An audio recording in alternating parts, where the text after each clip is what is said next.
একজন খ্রিস্টান লেখক একটা বই লিখেছে, মিরাকেল মর্নিং, সকালের জাদু। তিনি বলতেছে মানুষ যদি দুনিয়াতে জাদু দেখতে চায়, বাজার ঘাটে জাদু দেখে মানুষ বাস্তব কোনোদিন জাদু দেখতে পাবে না, কিন্তু মানুষ যদি বাস্তবে জাদু দেখতে চায় তাহলে তাকে সকালকে কাজে লাগাতে হবে।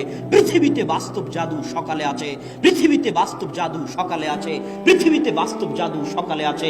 ফজরের পর কোরআন তেলাওয়াত দিয়ে কাজ শুরু করলে সকাল 10টার মধ্যে কাজ শেষ হয়ে যাবে, কাজ আর বাকি থাকবে না, করার মতো কোনো কাজ খুঁজে পাবেন না।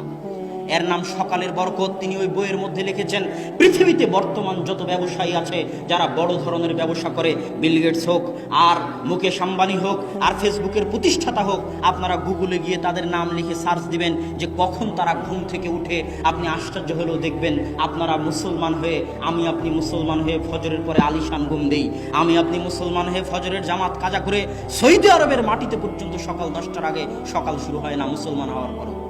সবাই ঘুমিয়ে থাকে, 90% মুসলমান ঘুমিয়ে থাকে।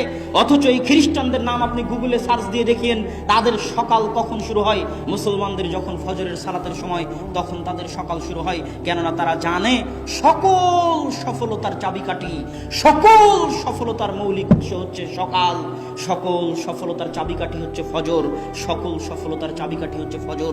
এই জন্য আল্লাহ বলেছেন, ফাইদা কুজিয়াতিস সালাত ফান্তাশিরু ফিল আরজ, দুনিয়ার মানুষ যখন ফজরের সালাত শেষ হয়ে যায় তোমরা আল্লাহর জমিনে ছড়িয়ে পড়ো, আবতাগু মিন ফাজলিল্লাহ, আল্লাহর জমিনে ছড়িয়ে পড়ে আল্লাহর দয়া, আল্লাহর রহমত, আল্লাহর রিজিক অনুসন্ধান করো। কেননা ফজরের পরে আল্লাহ সুবহানাহু তাআলার রিজিক, আল্লাহ সুবহানাহু তাআলার দয়া পৃথিবীতে অবতীর্ণ হয়।